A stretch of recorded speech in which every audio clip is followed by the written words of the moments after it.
Hema committee report അങ്ങനെ പുറത്തു വന്നിരിക്കുകയാണ്. കുറച്ച് ദിവസം മുമ്പ് ഞാനൊരു വീഡിയോ ചെയ്തപ്പോൾ ഞങ്ങൾ ഇങ്ങനെ പറഞ്ഞിട്ടുണ്ടായിരുന്നു, ഇതെങ്ങാനും പുറത്ത് വരുമോ, പുറത്ത് വിടുവോ, പുറത്ത് ചാടുവോ. എന്താണെങ്കിലും മണിച്ചിത്രത്താഴ് പൂട്ട് ഭേദിച്ചുകൊണ്ട് ഹേമ കമ്മിറ്റി റിപ്പോർട്ട് പുറത്ത്. ഇപ്പൊ മൊത്തം ചർച്ച ഹേമ കമ്മിറ്റി റിപ്പോർട്ടും സിനിമയിൽ സ്ത്രീകൾ അനുഭവിക്കുന്ന പീഡനങ്ങളും വേദനകളും അവിടുത്തെ പ്രശ്നങ്ങളെ കുറിച്ചിട്ടൊക്കെ ഡീറ്റെയിൽ ആയിട്ട് അതിൽ പറയുന്നുണ്ട്. പക്ഷെ പേരുകളൊന്നും എവിടെയും പരാമർശിക്കുന്നില്ല. പക്ഷെ എന്തൊക്കെയാണ് അവരുടെ അനുഭവം അങ്ങനെ തൊട്ടും തൊടാതെയുമുള്ള ഒരു കൈൻഡ് ഓഫ് എന്താ പറയുക പറച്ചിലാണെങ്കിലും പല സോഷ്യൽ മീഡിയ പേജുകളിലും പലരെ കുറിച്ചുള്ള സംശയങ്ങളും പലരുടെ പേരുകൾ വെച്ചുള്ള സംശയങ്ങളും പൊന്തി തുടങ്ങിയിട്ടുണ്ട്. ഇപ്പം ഹേമ കമ്മിറ്റി റിപ്പോർട്ട് സിനിമയിൽ പവർ ഗ്രൂപ്പ് നിയന്ത്രിക്കുന്നത് ക്രിമിനലുകൾ. പവർ ഗ്രൂപ്പ് ഇത് നമ്മളിങ്ങനെ ചുമ്മാ ഇരുന്ന് പറയില്ല. അതായത് സിനിമയിൽ എപ്പോഴും ഒരു എന്താ പറയുക ഇലുമിനാറ്റി പോലത്തെ ഒരു സെറ്റപ്പ് കാണും, അല്ലെങ്കിൽ സിനിമയിൽ എപ്പോഴും ഒരു കോക്കസ് കാണും, കുറച്ച് ആളുകൾ മാത്രം അവരായിരിക്കും സിനിമയുടെ തലപ്പത്തിരുന്ന് എല്ലാം നിയന്ത്രിക്കുന്നതെന്ന്. അപ്പോൾ പൊതുജനം പറയുന്നതിൽ കാര്യമില്ലാതില്ല. സിനിമയിലപ്പോൾ ഇങ്ങനെ സംഘങ്ങളുണ്ട്. മലയാള സിനിമയിൽ കാസ്റ്റിംഗ് കൗച്ച് പിന്നെ കുറേ കാലമായിട്ട് എല്ലാവരും കുറേ പേര് പറയുന്നുണ്ട്, കുറേ പേരത് എന്ത് ചെയ്യുന്നു ഒപ്പോസ് ചെയ്യുന്നുണ്ട്. അടിമുടി സ്ത്രീ വിരുദ്ധത, സ്ത്രീകളെ കാണുന്നത് രണ്ടാം തരക്കാരായി. ഒരുപാട് സ്ത്രീകൾ ഇതിനെക്കുറിച്ച് സംസാരിച്ചിട്ടുണ്ട്.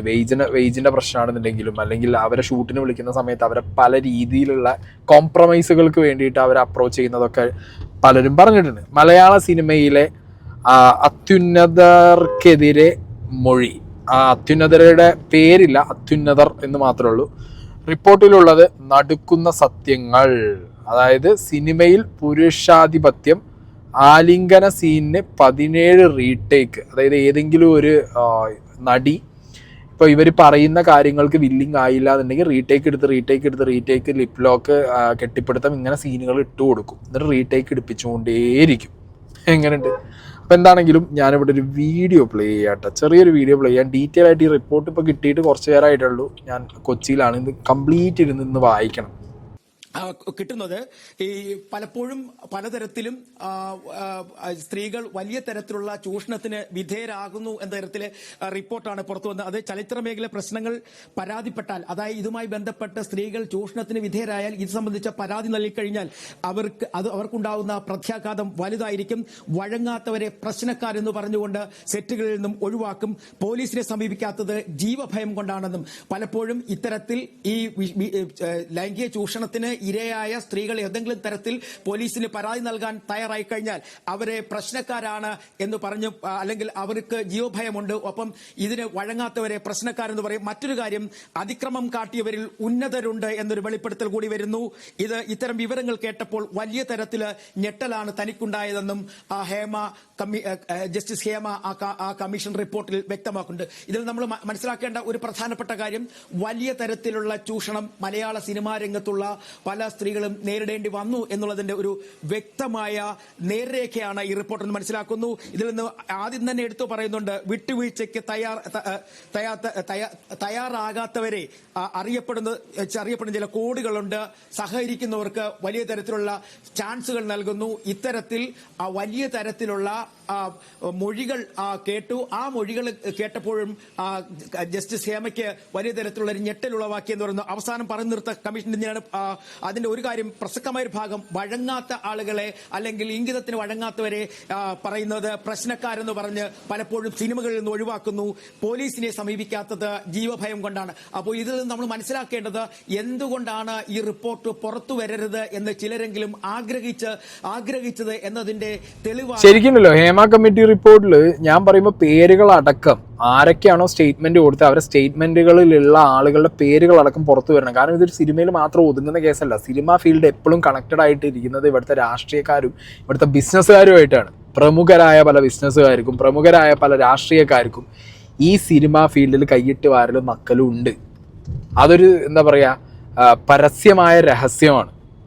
ഇപ്പം എന്താ പറയുക, ഇപ്പം പലർക്കും വളരെ സുഖമാണ്. ഈ സ്ത്രീകൾ 10-51 സ്ത്രീകൾ അവരുടെ സ്റ്റേറ്റ്മെന്റ് കൊടുത്താൽ അതിൽ എല്ലാ കാര്യവും ക്ലിയർ കട്ടായിട്ട് കൊടുക്കുമ്പോൾ ഇപ്പോഴും ഈ പേരുകൾ പുറത്തു വന്നിട്ടില്ല. അതുകൊണ്ട് തന്നെ എന്താ അറിയോ, പലർക്കും നല്ല സമാധാനം ഉണ്ടാവും. ഇപ്പോൾ മനസ്സിൽ പേരില്ലല്ലോ, ഊഹാപോഹങ്ങൾ മാത്രമല്ലേ ഉള്ളൂ. 15 പേരുടെ ഗ്രൂപ്പ്, ആ കോക്കസ്, ഈ ഗ്രൂപ്പ്, മറ്റേ ഗ്രൂപ്പ്, മറ്റേ ആൾ, ആ പ്രമുഖൻ, ഈ പ്രമുഖൻ, ഇത് മാത്രമാണല്ലോ വരുന്നത്, വേറൊന്നും വരുന്നില്ലല്ലോ പുറത്ത്. അതുകൊണ്ട് പിന്നെ വലിയ പ്രശ്നമില്ല എന്നുള്ളത്. നിങ്ങളൊന്ന് ആലോചിച്ച് നോക്ക്. സിനിമാക്കാർ വിചാരിച്ചാൽ എന്തും നടക്കും ഈ നാട്ടിൽ നിന്നാണോ? അപ്പോൾ അപ്പോൾ ഇതൊക്കെ പാരലലി കണക്റ്റഡ് ആണ്. സിനിമ, രാഷ്ട്രീയം, ബിസിനസ് എല്ലാം കണക്റ്റഡ് തന്നെയാണ്. ഇനി ഇതിലേക്ക് ഹേമ കമ്മിറ്റി റിപ്പോർട്ട് പുറത്തു വന്ന സമയത്ത് മീഡിയക്കാർക്ക് ആദ്യം കിട്ടിയത് ഷൈൻ ടോം ചാക്കോനെയാണ്. എന്തൊക്കെയാണ് ഇയാൾ പറയുന്നത്? ഇയാൾക്ക് ഇപ്പോൾ AMMയുടെ സിദ്ദിഖിനോട് ചോദിച്ച സമയത്ത് സിദ്ദിഖ് പറഞ്ഞത് എന്താ വെച്ചെങ്കിൽ പഠിക്കട്ടെ, റിപ്പോർട്ട് പുറത്ത് വന്നിട്ടുള്ളൂ എന്നിട്ട് പറയാമെന്ന്. ഷൈൻ ടോം ചാക്കോ അങ്ങനെയല്ല. ചോദ്യം ചോദിച്ചാൽ പിന്നെ ഉത്തരം പറയാതിരിക്കാൻ പറ്റില്ല. അങ്ങേര് കൊടുത്ത ഉത്തരങ്ങൾ കേട്ടോ. ഏത് പ്രായം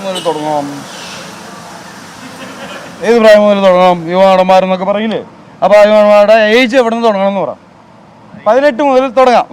എത്ര ഏജ് വരെ പോവാം അത് പറഞ്ഞിട്ടുണ്ടോ?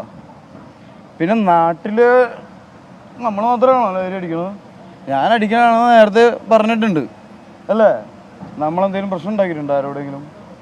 നിങ്ങൾ തന്നെ പറയണോ നമ്മൾ അതടിക്കണു, ഇതടിക്കണു, ഇതടിക്കണു അല്ലേ? അതായത് സിനിമയിലെ യങ് ആക്ടേഴ്സിനെ കുറിച്ചിട്ടുള്ള ലഹരി ഉപയോഗത്തിൻ്റെയും പിന്നെ ബാക്കി അവരുടെ മിസ്ബിഹേവിങ്ങും കാര്യങ്ങളൊക്കെയാണ് ചോദിച്ചിട്ടുണ്ടായിരുന്നത്. അപ്പം ഇങ്ങനെ യങ് ആക്ടേഴ്സ് എന്ന് പറഞ്ഞാൽ എന്താ? അല്ലെങ്കിൽ സ്വയം ഇവർ പറയും എന്താ, ഞാനൊരു യങ് നടനാണ്, ഓക്കെ, യൂത്താണ് മലയാള സിനിമയിൽ. ഇപ്പോൾ ഒരു പ്രശ്നമോ കാര്യങ്ങളൊക്കെ വന്നപ്പോൾ 18 മീറ്റർ സ്കെയിലും കൊണ്ടുവരാൻ തുടങ്ങി. 15 വയസ്സ്, 18 വയസ്സ്, 20 വയസ്സ്, 25 വയസ്സ്. അങ്ങനെയാണെങ്കിൽ സുഖമാണല്ലോ. ഞാൻ 35+ ആണ്, എനിക്ക് പ്രശ്നമില്ല എന്ന് പറഞ്ഞിട്ട് ഒഴിഞ്ഞു മാറിപ്പോലെ ഞാൻ യങ് അല്ല. അങ്ങനെ പറഞ്ഞു പോകാൻ വേണ്ടിയിട്ടാണോ എന്നറിയില്ല. പിന്നെ നല്ല ആളടുത്ത ചോദിച്ചിട്ടുള്ളത് ഇതുമ്മലൊന്നും തീരുന്നില്ല. ഇനി കേട്ടോ, ആക്ച്വലി നമ്മൾ പണ്ട് ജനിച്ചു പോകുന്ന സമയങ്ങളിൽ കാലങ്ങളിൽ കേട്ടിട്ടുണ്ട് കലാകാരന്മാരാണ് അവൻ അടിച്ച് കൂത്താടി നടക്കുന്നവനാണെന്നല്ലേ? കലാകാരന്മാർ അടിക്കുന്ന കാര്യം പുതുമയുള്ള കാര്യമാണോ? ലൈംഗിക ചൂഷണം ഉൾപ്പെടെ നടക്കുന്നുണ്ട് വ്യാപകമായി എന്ന് റിപ്പോർട്ടിൽ പറയുന്നു. അതിനോട് ഷൈൻ്റെ പ്രതികരണം എന്താ? സ്ത്രീകള് ഇതിൽ നിന്ന് തിരിഞ്ഞു നിൽക്കുന്നുണ്ടെങ്കിൽ സ്ത്രീകൾ തന്നെയായിരിക്കും. അവർക്ക് ഇങ്ങോട്ട് വരുന്നതുകൊണ്ട് യാതൊരു പ്രശ്നവും ആരും. സ്ത്രീകൾക്ക് മാത്രമല്ല, പല വ്യക്തികൾക്കും അങ്ങോട്ടും ഇങ്ങോട്ടും വിവേചനമുണ്ട്. പുരുഷ സ്ത്രീ വ്യത്യാസത്തിലല്ല ഈ വിവേചനം, മാർക്കറ്റ് പരമായിട്ടാണ്. ഒരു വ്യക്തിക്ക് മാർക്കറ്റ് ഉണ്ടോ അല്ലെങ്കിൽ ബിസിനസ് ഉണ്ടോ, അവനെ എല്ലാവരും തൽപരരാണ് അല്ലേ? ഒരു വ്യക്തിക്ക് മാർക്കറ്റോ ബിസിനസ്സോ ഇല്ലെങ്കിൽ അവൻ്റെ പിന്നാലെ നടക്കേണ്ട കാര്യമില്ല. നടപടി എടുക്കേണ്ടതെന്ന് പറഞ്ഞു കഴിഞ്ഞാൽ സ്ത്രീ ഒരു അങ്ങനെ അതിക്രമങ്ങൾക്ക് നേരിടുമ്പോൾ ആ സ്ത്രീ തന്നെയാണ് ആദ്യം പോരാടേണ്ടത് അല്ലെങ്കിൽ പ്രതികരിക്കേണ്ടത് അല്ലേ? അങ്ങനെ പോരാടുന്നതുകൊണ്ട് ബാക്കിയുള്ളവർ സപ്പോർട്ട് ചെയ്യലുള്ളൂ. ഇപ്പോൾ സിനിമ മേഖലയിലുള്ളവർ ആരെങ്കിലും ഞങ്ങളുടെ ഇടയിൽ നേരിട്ടതുകൊണ്ട് പ്രൊട്ടക്റ്റ് ചെയ്യാതെ ആയിരിക്കും അവർക്ക്, അല്ലെങ്കിൽ അവരെ സപ്പോർട്ട് ചെയ്യാതെ ഇരുന്നിട്ടുണ്ടോ? ഇല്ല.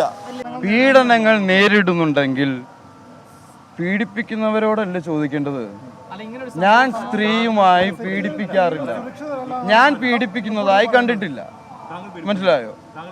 കണ്ടിട്ടുമില്ല, ഇനിയും അറിയത്തുമില്ല എന്നുള്ളതല്ല. അതൊരു സ്ത്രീ പറയുമ്പോഴാണല്ലോ നമ്മൾ അറിയുന്നത്. അങ്ങനെ ഒരു സ്ത്രീ പീഡനത്തിന് ഇരയായി എന്ന് പറയുന്നതിന് മുന്നേ ആ സ്ത്രീയും ആ വ്യക്തിയും തമ്മിൽ ഇടപാടുണ്ടല്ലോ അല്ലേ? അപ്പം തന്നെ ആ സ്ത്രീ കാരണം നോക്കി ഒരെണ്ണം കൊടുത്താൽ തീരാവുന്നല്ലോ ഈ പ്രശ്നം. ഞാൻ എപ്പോഴും ഇവിടെ ഞാൻ എല്ലാവരോടൊപ്പമാണ്. ഇപ്പൊ പീഡിപ്പിക്കപ്പെട്ടു എന്ന് പറയുന്ന സ്ത്രീയുടെ ഒപ്പം എനിക്ക് നിൽക്കേണ്ടി വരും. പീഡിപ്പിച്ചു എന്ന് ഒരു സ്ത്രീ ഒരു വ്യക്തിയെ ചൂണ്ടി പറയുന്നുണ്ടെങ്കിൽ അവന്റെ കൂടെയും നിൽക്കേണ്ടി വരും. കാരണം ഞാനത് കണ്ടിട്ടുണ്ടോ? അപ്പൊ ആ വ്യക്തി എന്റെ സുഹൃത്തോ എന്റെ സഹപ്രവർത്തകനാണെങ്കിൽ ഞാൻ ആരുടെ കൂടെ നിൽക്കണം? വേൾഡ് മോസ്റ്റ് വോസ്റ്റ് ഡ്രഗ്സ് എന്ന് പറഞ്ഞ് ഗൂഗിളിൽ അടിച്ചു കഴിഞ്ഞാൽ ഏറ്റവും ആദ്യം വരുന്നത് ഏതൊക്കെയാണെന്ന് അറിയോ? സിഗരറ്റും ഡ്രിങ്ക്സും, വോസ്റ്റ് ഡ്രഗ്സ്. അതിന് താഴെ നിങ്ങൾ പറയുന്ന ഈ സാധനങ്ങളൊക്കെ വരുന്നുള്ളൂ. സോ ചോദ്യം ഇതാണെന്നല്ല. അപ്പൊ ലഹരി എന്ന് ഡ്രഗ്സ് എന്ന് ചോദിക്കുമ്പോൾ മദ്യവും സിഗരറ്റും ഞാൻ അതിൽ ഉൾപ്പെടുത്തും. മദ്യവും മയക്കാൻ ഉപയോഗിക്കുന്ന ഡ്രഗ്സ് ആണ്.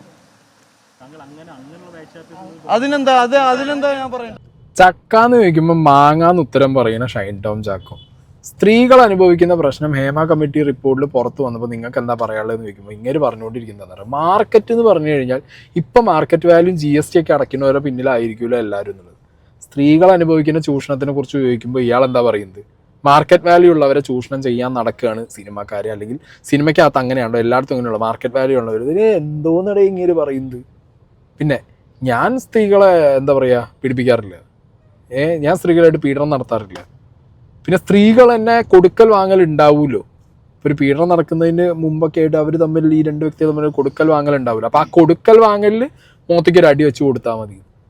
എന്നിട്ട് ലാസ്റ്റ് പറഞ്ഞ മറ്റേ സാധനം ഞാൻ എൻ്റെ തൊഴിലിടത്തിൽ എനിക്കറിയുന്നതായിരിക്കും 2 പേരും. അപ്പോൾ ഒരു സ്ത്രീ വന്നിട്ട് ആ സ്ത്രീയെ ഒരാൾ പീഡിപ്പിച്ചു എന്ന് പറയുമ്പോൾ ഞാൻ സ്ത്രീയുടെ ഭാഗവും നിൽക്കേണ്ടി വരും, അയാളുടെ ഭാഗം നിൽക്കേണ്ടി വരും. അപ്പോൾ സ്വന്തം വീട്ടിൽ ഏതെങ്കിലും ഒരാൾ വന്നിട്ട് അമ്മയോ പെങ്ങളോ വന്നിട്ട് മറ്റേ അപ്പുറത്തെ കുടുംബക്കാരൻ പീഡിപ്പിച്ചു പറഞ്ഞാൽ എല്ലാം കുടുംബക്കാരാണ്, അതുകൊണ്ട് ഞാൻ ഓൻ്റെ ഭാഗം കേൾക്കും, ഞാൻ എൻ്റെ വീട്ടിൻ്റെ അമ്മേൻ്റെയും പെങ്ങളുടെയും ഭാഗം കേൾക്കും എന്ന് പറഞ്ഞ് നിൽക്കുമോ? ഇത് അങ്ങനത്തെ വർത്താനാണല്ലോ പറയുന്നത്. തൊഴിലിടത്തിൽ സ്ത്രീകൾ സേഫ് അല്ല എന്നുള്ള റിപ്പോർട്ട് പുറത്ത് വന്നിട്ടും ഒന്നിനെങ്കിൽ അതിനെക്കുറിച്ചിട്ട് ഒരു ഐഡിയ ഇങ്ങനെയില്ല. ഓക്കെ, അതിനെക്കുറിച്ച് അങ്ങനെ അറിഞ്ഞിട്ടേ ഉണ്ടാവില്ല. വരാൻ നേരത്ത് ഇവർ മൈക്കും കൊണ്ടുവന്നപ്പോഴോ ഇങ്ങനെ ഇത് എന്താണെന്നുള്ള അറിഞ്ഞിട്ടുണ്ടാവുക. ഇല്ലെങ്കിൽ ഇങ്ങേർക്ക് ഇപ്പോഴും എന്താണ് ഇത് എന്താണെന്ന് മനസ്സിലായിട്ടില്ല. പ്രശ്നം, മനസ്സിലാവാതെ ഇങ്ങനെ പ്രശ്നം. അതോ ഇനി മീഡിയക്കാർ കറക്റ്റ് ആളെടുത്താ പോയെ. ഇനി എന്താ പറയുക, ഇനി ഇരുന്ന് പഠിക്കും. ഇപ്പം ഏറെ പോകും, അതുകൊണ്ട് ഇരുന്ന് പഠിച്ച് നോക്കിയിട്ട് ഇനി നാളെ ഏതെങ്കിലും ഒരു മീഡിയനെ വിളിച്ചിരുത്തിയിട്ട് കംപ്ലീറ്റ് ഇൻ്റർവ്യൂ ഫുള്ള് മറ്റേ വൈറ്റ് വാഷ് സാധനം അടിച്ചിട്ട് കൊടുക്കും. പിന്നെ മൂപ്പരുടെ ഒരു ട്രാക്ക് റെക്കോർഡ് വെച്ചിട്ട് മൂപ്പരുടെ അടുത്ത് ആരും ചോദിച്ചില്ല. കാരണം മൂപ്പർക്ക് സുഖമാണ്, മൂപ്പർക്ക് അതേ പറയാലോ, ഇന്ന കേസിന് പൊക്കിയതാണ്, ഞാൻ അടിക്കാറുണ്ട്, ഇന്ന കേസിന് പൊക്കിയതാണ്, അതുകൊണ്ട് എന്നോട് നിങ്ങൾ ചോദിക്കണ്ട. സിമ്പിളാണ്. ഷൈൻ ടോം ചാക്കോയ്ക്ക് സാധനം സിമ്പിളായിരിക്കും. ഇത് ഒന്നില്ലെങ്കിൽ അതിനെക്കുറിച്ച് അറിയില്ല എന്നുണ്ടെങ്കിൽ അങ്ങനെ വിടണം, അല്ലെ പിന്നെ പറയാതിരിക്കണം.